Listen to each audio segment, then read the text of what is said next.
was there for 2 championships, was quarterback for 1, and that's what every team's working toward. Sometimes the ball bounces your way, sometimes it doesn't. We got a couple good breaks, but it's kind of life-changing anytime you're able to win a championship. So that whole '97 season was special. At what point did you know you wanted to get into coaching? Mom and Dad are both coaches, so I always had it in the back of my mind.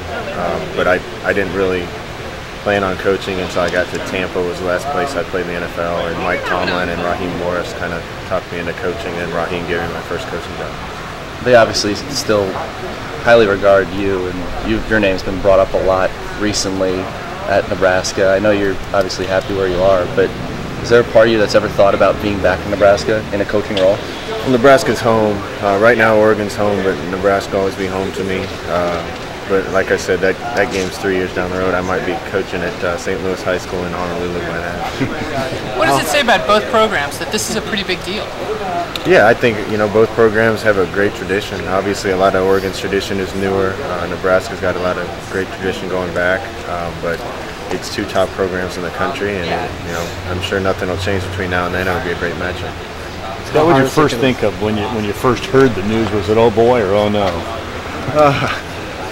It's so far down the road that I always love going home, but it's so far down the road that it's hard to tell where anybody will be by then.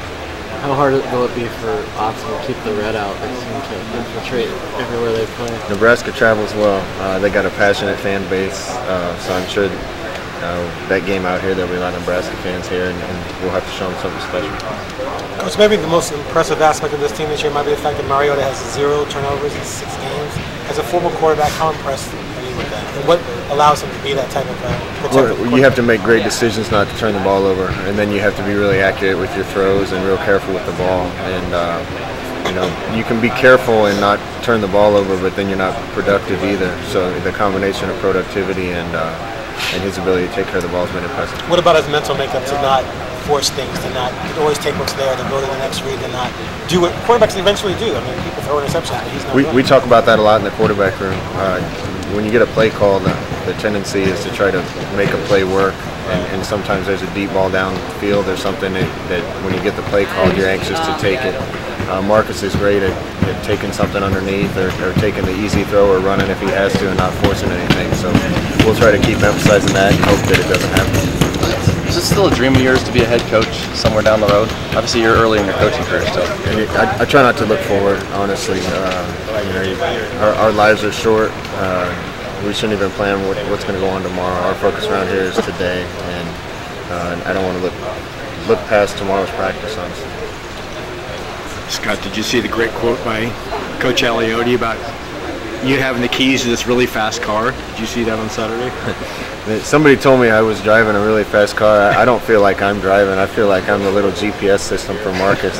I'm just telling him which roads to go down. He's the one driving the car, and he's doing a great job. I would assume you have a lot more, the way he's throwing the ball, that you have a lot more confidence in throwing further downfield, trying to attack downfield more? Yeah, I think that's a lot of factors. Marcus is really good with deep throws. He's really accurate. I think we got some receivers that can really stretch the field now, and quite a few of them. And our line's done a great job in protection, too, to give Marcus the time. So I think all those things have come together to give us a little more of a deep passing game. Scott, you coach wide receivers. Is there anything that you see Lubick doing that you're like, hey, that's unique or that's different? Lubick is very detailed. That's a nice way of saying it. He's a little OC, but that works for our receivers. They're running routes with a lot of definitive routes. They're being very detailed, which is kind of how he coaches. And I think he's taken the receivers from where I had him even to another level. When you were at Nebraska, how hard was it to shut out all the outside noise? It seems like Marcus is able to ignore all the Heisman talk and all that stuff. Yeah, Marcus, honestly, I hear him answer questions, and most people, when they answer tough questions about themselves, they're kind of programmed to say things about the team and not themselves. With Marcus, that's genuine. He doesn't have to come up with cliches. That's the way he's honestly thinking, and we all love him for the type of person that he is. How hard was that for you to do?